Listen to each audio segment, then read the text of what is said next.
Jalen Baker is a vibraphonist and percussionist from Houston, Texas. In this episode of the Fresh Media Podcast, we dive into the jazz musicians who inspired him throughout the years. We'll also hear the stories behind his 2 albums. Jalen, welcome to the Fresh Media Podcast. So happy that we're finally here and I get to interview you. Tell people a little bit about yourself, a little introduction. For sure. Well, my name's Jalen Baker. I'm a jazz musician in Houston, Texas.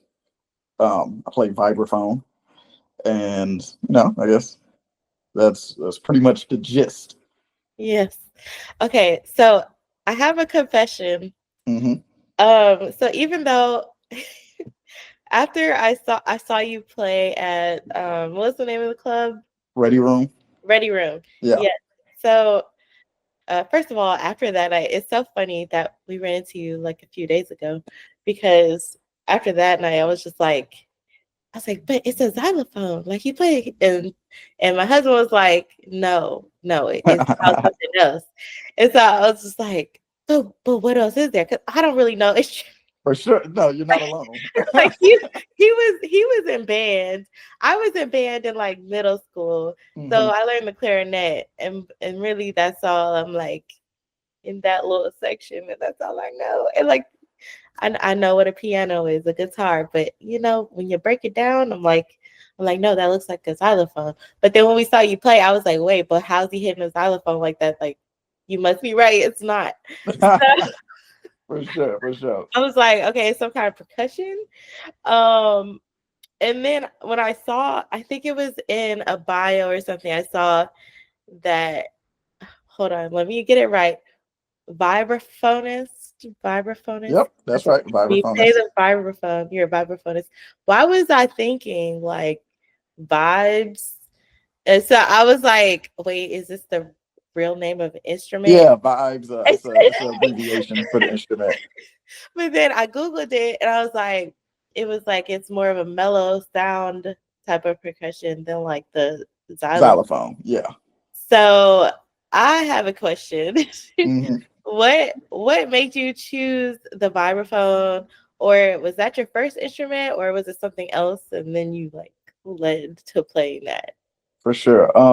I grew up playing drums. So I started off on drums or percussion, and I had kind of always wanted to play drums. I had some really talented drummer friends when I was very, very young, like 4 or 5. Some of my friends who were also 4 or 5 were playing drums and very good. So that kind of inspired me to want to do it at some point. And I went to McGregor Elementary in 3rd Ward. Well, what people would try to call Midtown nowadays. But what? Yeah, exactly. What? Exactly. Still very much 3rd Ward. Still very much 3rd Ward, despite popular belief. That's a little far. That's a little too far from Midtown. I don't. Hey, they're slowly but surely trying to take over. No, but it's that was my elementary school. Is a performing arts school. So in the 3rd grade, you have to pick an instrument or do choir, a band instrument, a string instrument, or do choir. So I picked drums or percussion, and I think I probably really started taking it seriously my 5th grade year. And I started taking private lessons with a local teacher named Sam Dinkins, and he has a school of music right here in 3rd Ward on Wichita, like right off the freeway. Oh wow! And what's the school called? Dinky School of Music. Dinky School of Music. Yeah. Shout out Mr. Dinkins. He's the best. But he, like, I really only was interested in learning drum set, but he was very adamant about all of his students being able to play all of the percussion instruments. So that means snare drum, drum set, hand percussion like congas, yada, yada, yada, mallet instruments like marimba and vibraphone. So over the span of the next like 6 years, I kind of got exposed to all of those instruments.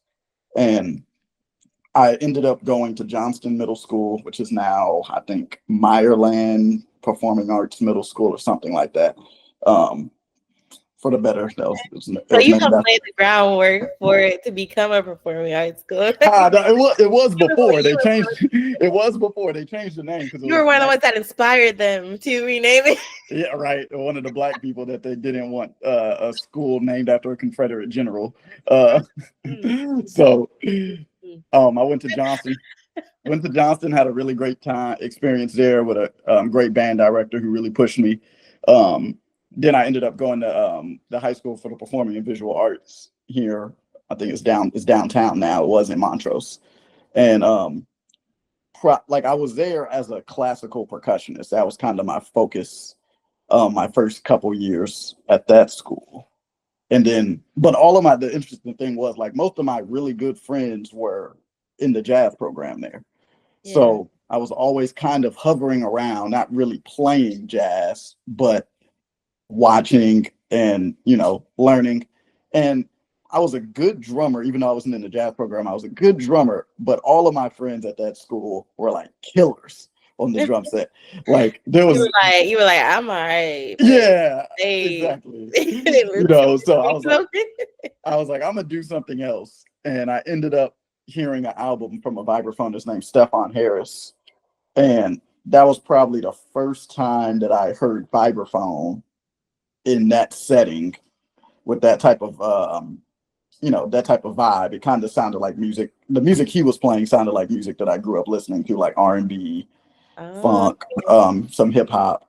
And it wasn't And just like classical, it was like he was modernizing it a little for more. sure, very much so. And that kind of sent me down a spiral of trying to play vibes because I already had all of this technique from playing classical music. Like I could play the instrument, I just hadn't played it in that genre or that setting before. And so, like my junior, senior year of high school, I started playing more jazz on the vibes um, with the help of a local teacher named Chase Jordan, who's a great vibraphonist too. And I kind of fell in love with the instrument from there and ended up going to college for it. Then I went to Chicago for 4 years, got a jazz degree at Columbia College, and then did a master's program at Florida State University. And Wow. and then so it was a good decision. So pretty much since my junior or senior year of high school, I started kind of playing vibes as a jazz instrument, and it's continued. So what was like your first okay, I have two questions now. Hmm. So you got your master's in, what did you get your Jazz master's? performance. Jazz performance. Okay. Yeah. That's great because that leads into my next question. What was your first like paid performance? Like I know Oh, that's a good question. you have recitals, you have performances that you do at like birthday parties or maybe like you minister at church or like, but what was your first like paid performance and like how that Um, as a musician, definitely in church. mm-hmm. So I'm trying to think the first church that actually gave me money to play there. Um, is that funny enough? We saw you guys at Emancipation Park. The first church that I got Yeah. paid to play at, play drums, was Jerusalem Missionary Baptist, which is right across the street from the baseball field. Oh, I've seen it. I've never been there. Yeah, yeah. I've, It's I've been great to, church. It's an old one. well, It's an old church. but Really great people there's there. actually there are so many churches in that area Hmm. and like different denominations, but it's just like it's interesting to me because I'm just like, okay, first of all, why does there need to be so many different churches when it's like they're similar denominations? Like, can't y'all just all get along? Form like a bigger church? Like this For sure. because Trey's cousin, he does like sound and audio for like a lot of those different churches in the Hmm. area. So he'll just be, he'll always have work because they need sound system, they need For this and sure. that. But I just find that interesting, and I wonder what the history is about that. but, Definitely. but I think really, especially if you're growing up in church, those are some of the first opportunities where you get to kind of Be a musician. Yeah. hone your gifts and talents, but also they'll be one of the first people to like give you opportunities because Hmm. I mean they see what you can do and like how amazing like and skill, how basically skilled you are and stuff before like the rest of the world will see it. So I feel like that's so amazing that you're able to start there. The vibraphone has like already like a more mellow tone to it. Mm-hmm. Do you switch different, like, is it called mallets or is it like Yep, mallets. okay? So do you switch between like a certain kind of mallet, like is it made from something, or to get like different sounds, or like does it matter? Like, are there different scales? I don't know what the Mm-hmm. scales are with the percussions and how that goes. For sure. No, I mean definitely. Different mallets are going to get different sounds. It's usually based on hardness. Oh. So a harder mallet is going to get a little bit more of an abrasive tone, Mm-hmm. which is, depending if you're playing in a loud band, it might be necessary to project because the vibraphone is a fully acoustic instrument. So it's not like a guitar or a bass where you can amplify it. You can't plug it into something to make it louder. Um, Right. the only tool you really have at your disposal is like the mallet and how hard you're willing to hit the instrument. Um, so a softer mallet would get more of a warmer sound, more mellow sound.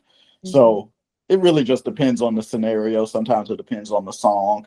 If I'm playing a ballad, I'm not going to use the hardest mallet that I own because it's Yeah. not gonna, it's not going to be a pleasant sound for that type of music. But if I'm playing like maybe a louder, maybe like something that's like funk or R&B, I might use a harder mallet just to get a little bit more attack. Yeah. Wow. Okay. That makes sense. You play the vibraphone. Do you still play the drums? I do not publicly as much at this point. It's more of a hobby. I'll probably get back into it at some point, but like more out in public. I get a lot of enjoyment out of playing drums. Still, it's kind of like my first love type of thing. Yeah. Do you know how to play any other percussion instruments? I can play most of them. I'm trying. There's probably not too many that I can't play. I'm probably rusty, depending on which one it is. But like at one point, I was a really good hand percussion player. Haven't done that in a while though. So hand percussions, is that like the cowbell and the triangle? Excuse me. No, it would be like congas, bongos. Oh, That makes sense though. I mean, something that you're holding. okay. Okay. How do I say this without, I don't want to offend anybody out No, there you're who fine. might be listening. Okay. But okay, so I've seen in like the percussion corner of like an orchestra or a band or something. And they might have like wind chimes or the triangle and then like the bongo and like this, I don't know if that's still a bongo, but I've seen this. There's this woman. I work at a church Mm-hmm. the daytime, and there's this woman that plays this drum. She has these mallets that she plays it with. It's very like, it sounds very militant actually, the way she plays it. It's like and like the mallets are very I mean they're Oh, is it timpani? maybe so. Are the drums very large? Yeah, it's like a tall drum because she's usually standing up and she just. Huh. It's a timpani or something close to it. Wait. How do you spell it? Let me look. Timpani. It might not be timpani. There's not a ton of churches that own timpani. Wait, spell that again. Timpani. P Ani. A N I. Okay. Yes. This church owns this. Oh, okay, great. They're by NASA. They have astronauts and rocket scientists in there. For sure, for sure. So Clearly they a be very they be large giving. church. They be giving. And they yes, yes. This is it. I don't know how many. Is it typically like more than one? I think it is like a few. But do you have four usually when you use it? The timpani? Yeah, there's usually four of them. Timpani? Timpani, yep. It's getting me. Okay. So yes, that's what she plays. It could, and she's like standing up and she's like Yeah, yeah, yeah. doom, doom, doom. Exactly. Like okay. Off topic a little bit, but yeah, so I think my mind just wandered because I was like, okay, so what all involves percussions? Like, does that mean like you can play like different kinds of drums? Like, is it different kinds of drums? And then like you play the vibraphone, but can you play like the xylophone and then Hmm. whatever else? I don't know the other phones. So yeah, all of the mallet instruments pretty much kind of play the same. They Mm, don't feel the same. You kind of have to adjust technique a little bit, but like the concept of each of the instruments, like or the playability of all of the mallet instruments are the same at least. wow. Okay. That's so cool. I feel like one day I'll probably do like a segment and I'll have some I'll get like the artists that I interviewed for the podcast and try to get me to learn something. Mhm. That could be fun. It might be a fail because I can't even get two hands on a piano. I could play with my left hand because I'm lefty, but then That's all you need. the other one is, That's all you need. I mean, sometimes, but but when that other hand gets introduced, it's chaotic and a fail. Mhm. So, you love playing jazz music, and really like it seems like a fusion, like things mixed in with jazz. Mhm. How do you so when you're I know a lot of musicians they have like kind of like spotlighted segments where they'll get to like improvise Mhm. a little, but I'm thinking also like performance versus like recording. Like, is a lot of the stuff say like when you're recording, is some of that improvisation or is that like all written and like composed works that you practice? Because I'm thinking like, okay, if you take it from the studio to like live performance, like are you still playing most of it and then you spin off into like a little improvisation? Or do you Mhm. also improvise like recording it? Like, Got you. Yeah. So I guess just traditionally with jazz, there's an agreed upon theme or a melody. mm, Like that's the actual song.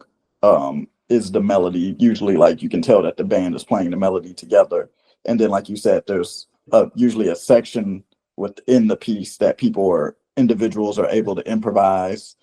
Um, so what that happens in studio too. And I mm, think the fun thing about jazz is that a lot of these songs end up sounding a lot different every time you play them.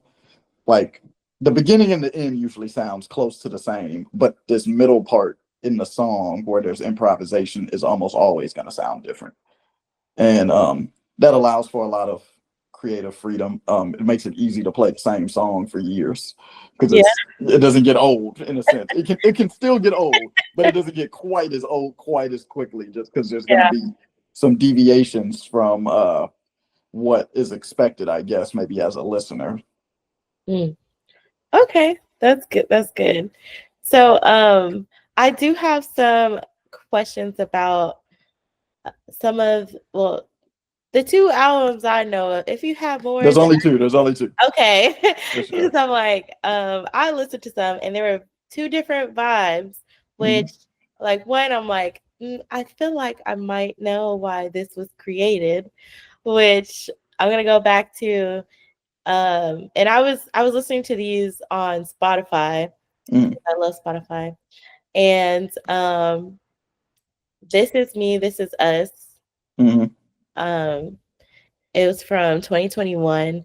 And I was reading the titles of them, and it seemed very much like, like a journey of healing. like pain healing, but also kind of hopeful, or just like praying for some kind of optimism. Like, and Hmm.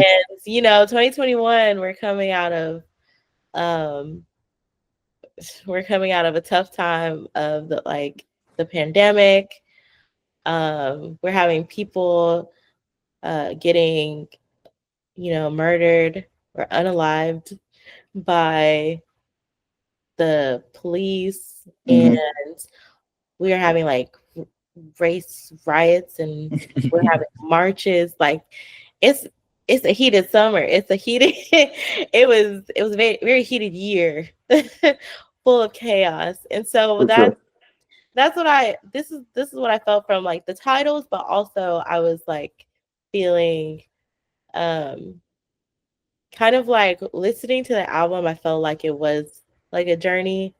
So I like that the last one is Love's in Need. What is Yep. it? Love's Love's in need of love today. they're like Love's in Need. Yeah, Stevie Wonder. What was it? Okay. I was like Yep, somebody. Stevie Wonder and then yep. Fred Hammond. So they both Oh, okay. Fred, Well, hey, yeah, it's all the So same. Fred Hammond. Okay, for people who don't know, it's very he's a gospel artist from back in the day, like the 90s, and 2000s. But he used to take a lot of his songs and mix like a lot of R&B and soul songs. And so that's why a lot of his stuff was slapping so hard. Yeah, it was popular. Him and Yeah, Kirk I Franklin. mean, Kirk Franklin was doing it. But yeah, I mean, of course I found this out when I got older because I was born in 92. But For sure. but I'm like, wow, I love that song so much. But I also love Stevie Wonder. And Hmm. so as I'm getting older, I'm listening to Stevie. I'm just like, somebody else made a song, Yeah, yeah, yeah. connected the dots. And so that's what that like reminded me of when I saw the For title. I sure. was like, oh, but I just thought it was a journey. Tell me a little bit about the feelings that you were feeling when creating that album, but also like who did you collaborate with to make it happen? Because I think it was put together really well, and I felt like I was kind of on a journey. For sure. No, I appreciate it. A lot of that music, I mean, if I'm being honest, it's been a second since I've Oh even. yeah, it's 2021. I mean, it's 2025 right now. I mean, I was So just I going could, back. I was doing my research. yeah, I was but say, admittedly, I could be a little full steam ahead. So like once it's out, it's like I don't revisit a ton. right. But oh, okay, I remember most of it, but there's actually a couple songs I forgot were on here. I'd say a lot of those songs I wrote kind of during my undergrad and my graduate school. So I think for me, I went away to school in Chicago first, at least. That was the first place that I went. So I was there for about 4.5 years. Mhm. And while I was there, I'm trying to think of all the things that might have occurred. I think while I was there, that was when Mike Brown was murdered, I believe, in St. Louis or Ferguson, rather. Um, and then, like you said, 2020, 2021, all of that, like the George Floyd stuff, the pandemic, um, things that maybe I had to deal with in my own personal day to day.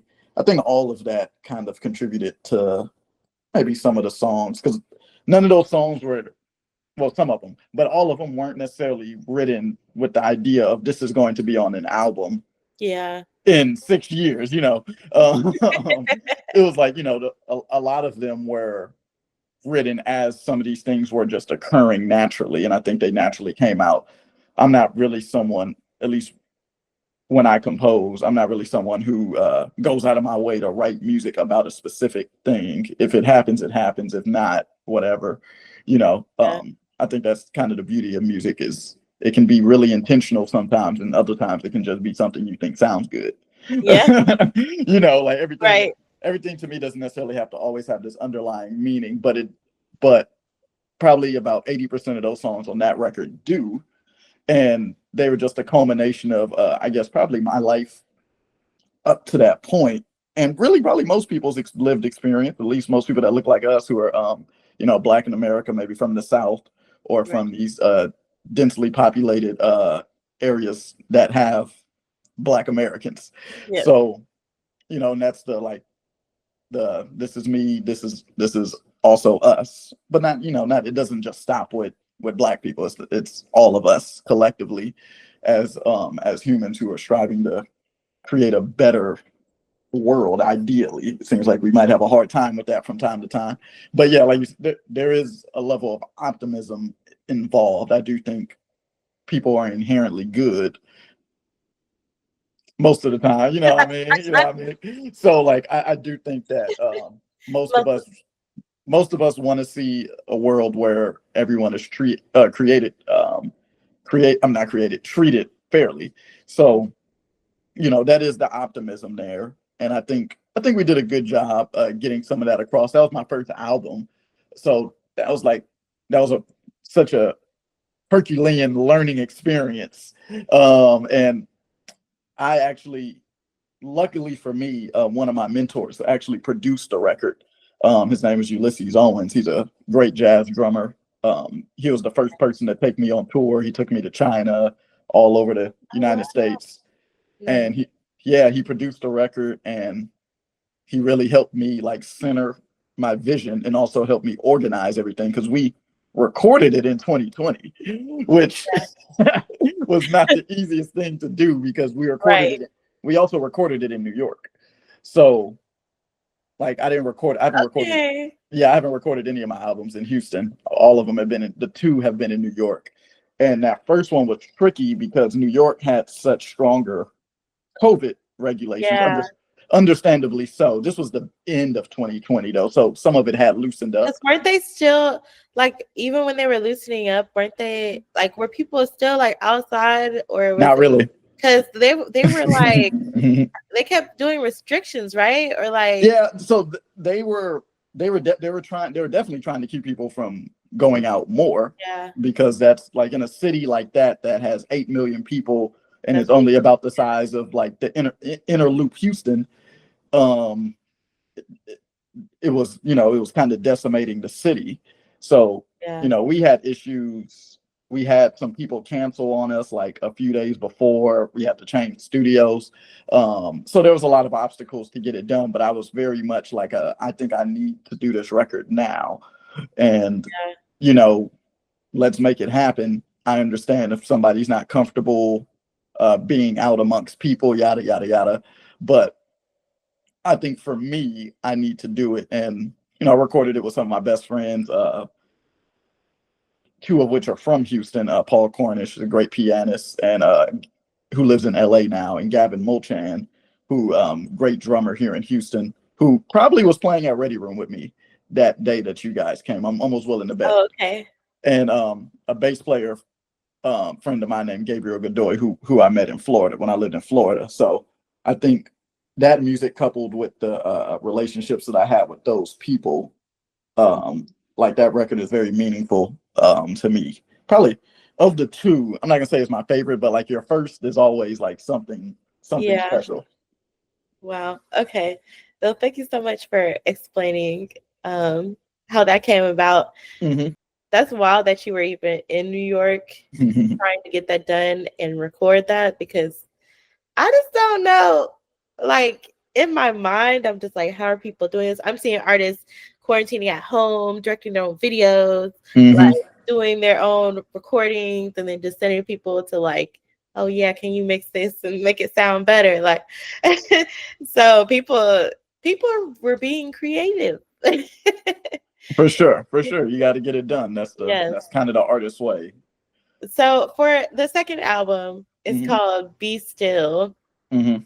Why was it called that? And the thing is, I was listening to the album and I'm just like, why is it called Be Still? Because it's not really still. Hmm. Like, I'm like, I don't feel like it's still. And so that was just still like with my rating. And I feel like there were just so many different vibes. Hmm. So talk about how the album came out a little bit and the Hmm. maybe some inspirations behind some of the song titles. For Because sure. I'm like, what's Herzog? What's Jinrikisha? Jen Ricochet. Why is this Yeah. called Twas? For sure, for I sure, for sure. had a lot of So questions about song titles on this one. yeah, and so like funny enough, it's so funny. Like my girlfriend is a great poet, great writer here in Houston, Nice. and I'm realizing how much that stuff matters to people Yes. through her, which I always kind of knew, but I personally, and this has nothing to do with my next answer to your question, but I will say I personally have never cared that much about song titles, which is probably because I like jazz and I'm less there's not lyrics usually Yeah. that so like I do like the idea of not being led to feel something. So I can, and when there's no lyrics in a song, I am free to interpret it in whatever way I need to enjoy it. But besides that point, I called the record "Be Stills." Like, I think my faith and spirituality do power a lot of my decision making in life, and one of the more popular phrases or scripture or whatever in the Bible is be be still and know. That he is God. Yeah, and that's kind of that record. Once again, a lot of that music was written during the pandemic as well, or at least on the back end of it. Yeah. So I think that record came out in 2023, I think, but we would have recorded it in 2022. So you were still in New York at that time because you said both of them were recorded in New No, York. we fly up, Oh, you record just. it, come back home. I would never live in New York. Respectfully, I love New York. I mean, Uh, I've been there. I went there for a weekend, a solo trip. okay. It was my it was my gift to myself for graduating undergrad right before I went to graduate school. Hmm. And that's when I knew that living there would not be for me. For sure. It's fun to visit for a second. When you're Yeah, from the South, I think New York is a little bit hard. They just do things a little bit differently. for me it was the space. Yeah, exactly. Well, that's really what I'm alluding to. Yeah, I was like, nah, I can't. I can't. I don't think I could change my. Oh, I don't know. Okay. Anyways, back to you. Yeah. I think so that was like one of my that's one thing that I do kind of live by, in the sense of stop trying to control every aspect of my life and kind of just trust that if I'm doing the right things, I will see the outcomes that Yes. um I will see the fruits of my labor or not. You know what I mean? Or if I'm not doing enough, I will also see that. So that idea gives me a lot of peace. Hmm. And so that's the idea, that's the overarching idea of the record.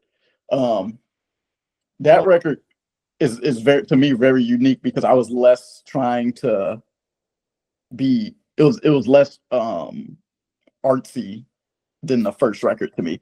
Like I really just wanted to do a record that kind of showcases the musicians in the band in a way that's very, that puts everybody in the spotlight at different moments. Like the whole record, like we're going pretty hard, like Yeah.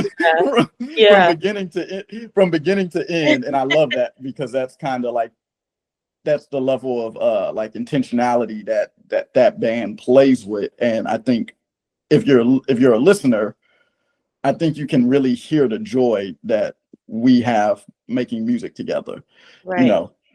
And that's really what I wanted to get across, is that, this is me, playing music is a very intimate thing, Hmm. that you can really only do well with people that you love and care about. And we did that. Some of the song titles, the ones that you mentioned, aren't my songs. So there are arrangements of of past jazz musicians pieces that I really enjoyed, because I Oh. wanted to pay some homage to some musicians that I felt like kind of have shaped my artistry. Oh, that's beautiful. Yeah. So Herzog is by a vibraphonist named Bobby Hutcherson, from the Bay Area, and love Oh, that tune. And Jen Ricochet is a piece by a great tenor saxophone player named Joe Henderson. wow. Um, Jim Ricochet. Okay. and there's one more that I didn't write. Body and Soul at the very end. It's a beautiful ballad, one of my favorite ballads. So, you know, that was that. Um, Wow. Okay. That's Wow. So, that record to me, like, is indicative of, like, some new beginnings, but also paying homage to some things that kind of really have shaped me. I think there's a song on there called Lexi's Lullaby. It's not my daughter, but it's That's what I was wondering. I was like, is this the daughter, a niece, or little cousin. Might as well be my niece, but oh like little cousin. She was a newborn probably at the time, or close to. She was probably like 2 or 3. And she spent a lot of time with us when I was during the pandemic, because her parents worked from home, so they kind of needed mhm. not a crying baby in the house Yeah. while they're trying to work over the phone and whatnot. So like she spent a lot of time with me and my mother, and I was like, looking at babies is and seeing how they move through the world is like really inspiring, because Yeah. they just don't care. They don't. The world was crumbling around us, and she's laughing and crying and doing what Isn't it babies. beautiful? Yeah, that's all exactly. So Innocence. exactly. And I think that's honestly what a lot of people kind of yearn for, in a sense, especially adults. We can't really revert back to that, or at least we are told that we can't. Um, Mhm. so, that song was written for her. Trying to think there's some other. Twas I wrote in graduate school, and it was I don't know if I really had so much of a meaning for that title as I just wanted to I call was it like, Twas. I was just like, why? Yeah, there's probably no good. I can't give you a legitimately I was good I was like, answer. okay, twas is it giving Christmas? And then No, I was just like, no.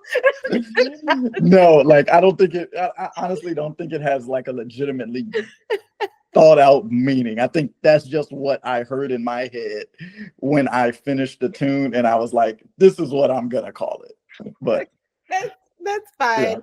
yeah. That's fine. So are you currently working on any projects, or you have any Mhm. performances coming up? For sure. The next project that I'm working on, well, the next album that I'm hopefully recording at the end of this year, or definitely sometime next year, if not this year, um, is this suite of music that I actually wrote in dedication to Houston's third, fourth, and fifth wards. Hey, So I, that's I so I cool. actually premiered that music back in September of last year. I did a big show here in Houston. Um, I'm gonna do it again. I'm gonna redo that show because I didn't actually get to play it in one of those neighborhoods, for reasons that maybe I'll get into, maybe not. But um, Okay. that show it was out in Bel Air at this place called Alta Arts, and it featured my quintet and also a string quartet. So it's a little bit more in line with my first record. Mhm. Um, and it's a 6-part suite. Um, and the songs are based on people, places, things in the neighborhoods. One of the songs is about emancipation, the street, or just obviously just the third ward area. The song is called Emancipation. Um, I have one named after Antioch Baptist Church, which is in Fourth Ward. It's the oldest Black church in the South. It was like Oh, founded. in the South? Yeah, yeah. It was founded right after Juneteenth, essentially, by John Henry, who is Jack Yates.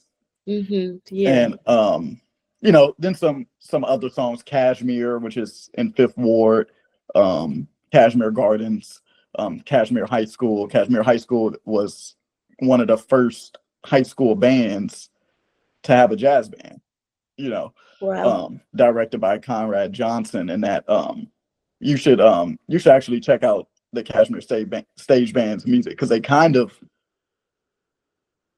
if it was today, the way I could describe it is that band went viral back in the day, just because of how great they were as high schoolers in this Black neighborhood that no one had ever heard of. I'm gonna look it up. Yeah, they're great. And it's Kashmir with a Yeah. Kash. Um, I used to I have a story about taking the bus and kind of getting lost and ending up at Kashmir Garden.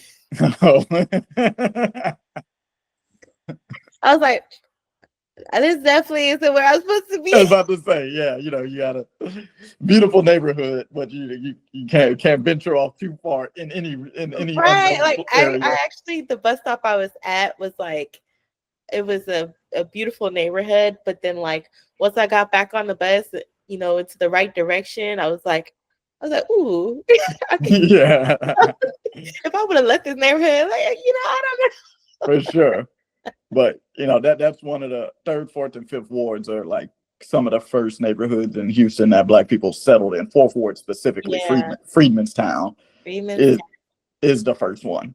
So yeah, so that's the next project that I'm prioritizing. That is so exciting. Okay, you have to let me know when the shows are and stuff I will. because that's it's gonna be exciting. And The then the I more want the merrier. yes. So just wrapping up, we're gonna be wrapping this up. What's the most unusual place you've ever performed? Huh. That isn't. Musicians perform in some sketchy places sometimes. Well, I would say half the time. Like, it just, yeah, exactly. It just kind of depends. I think maybe I don't want to call it unusual, but a place that I never thought I'd end up playing at. I did like these really short performances for some young people at the juvenile correction center downtown, oh and wow, that was that was something. that's It pretty cool though, is cool, and those especially for them. no, Like, for sure. And I think when young people make mistakes mhm, or whatever, I think it's very easy for people to count them out and not prioritize the things that they need as young people who are constantly evolving and whatnot. So I'm glad that I was included in that project. yeah, Um, you know, some of the kids were into it, some weren't. That's the fact of the matter. But I think it was good for them to be able to at the very least for me, not even so much what they heard, because they're gonna like the music that they like, mm-hmm. but they got to see my instrument up close, which a lot of people don't really get to do, or really just see instruments up close in general. Like I played with a cellist, and they were just so I think they were more interested in the physical things that we were playing than the music Yeah. that we were playing, which is fine. They're like, what is that? Like, how do you hold you to Exactly. And that's cool for carry me this? because it's so easy to take that for granted because I've been around music since I was in kindergarten because of my elementary school. And yeah, like a lot of people, and specifically a lot of young people of color, don't really get to hold or get close to some of these instruments. Yeah. So they don't even see it as an option of as something that they could pursue. So I do think it is good that little bit of exposure. You never know, it could spark something. Yes. Oh my gosh. That's amazing that you were able to be a part of that. Hmm. So my last question to you is, and this is what I tend to ask a lot of artists that I interview. What do you want your legacy to be with your artistry, specifically your music that you work on?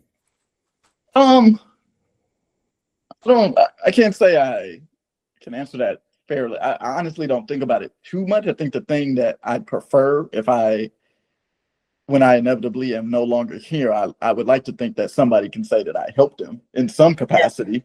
I do think right now, since I am in Houston, even though I'm kind of in and out of town a ton, I'm trying to convince myself to help develop the Houston art scene in a way that is more attractive for young people to stay here and be artists. Because currently, as Hmm. a music, I can only speak as a musician, but a lot of the young musicians that I know who are from Houston don't think that they can have fruitful careers Right. and live in this city. And I'd be lying to them if I said they were wrong. Right. So I do think since I am here and since that I've been able to carve out some semblance of an international jazz career, I think it is somewhat of my responsibility to at least be a like help the scene a little bit in whatever way like I can, Yeah. within reason.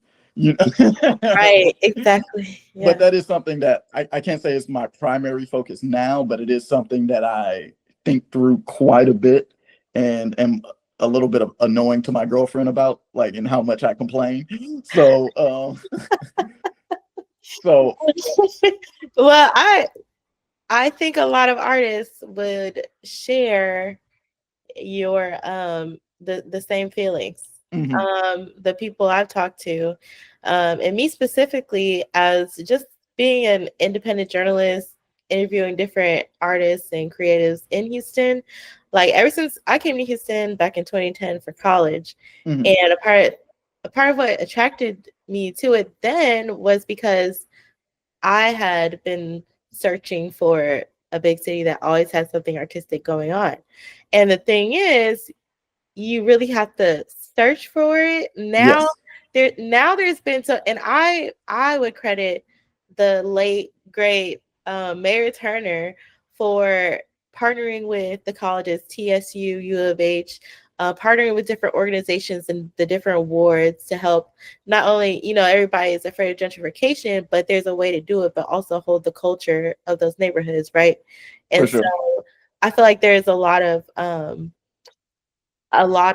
programs and a lot of support that he garnered with like different organizations and mhm, neighborhoods to help push like certain initiatives, um I guess artistic initiatives throughout the city. mhm, And I kind of saw the evolution happening, but it's unfortunate that there's so many artists, specifically Black artists. They kind of feel like it's either like a competition with resources and opportunities, or it's just kind of like cliquish and in their genres though, like mhm, with, of course, but I'm just like, okay, but I do know somebody who is establishing like a more of a collective, a collaborative thing.